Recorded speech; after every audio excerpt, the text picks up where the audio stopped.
mean, the whole thing just looks so tidy, doesn't it? Proper grass lawns can look great, provided you spend a lot of time working on them, which most of us don't.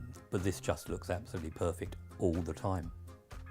And the last house we were in, every time you came in and out, you had to make sure your shoes were clean, and I went to take them off, and it was just a nightmare. And when we moved here, not long after, when the dogs went on the grass and did the mess, the grass was getting really ruined very quickly. We've got some friends who had their lawn replaced. They've got 3 kids, no dogs, but 3 kids. And after seeing how they can play on it constantly almost, and they love football and that, I just realised actually it is, it's really useful stuff. And the service I thought was very good. I mean, I had some samples literally next day, and the representative came round and he impressed me the way he carried on.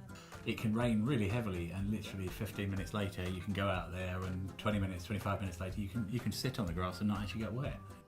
3 guys worked really hard, neat, tidy, and they'd sort of gone that extra mile as well. They made some really nice finishes around the pond and to the edge of the flower bed, which I was very impressed, which I wasn't expecting.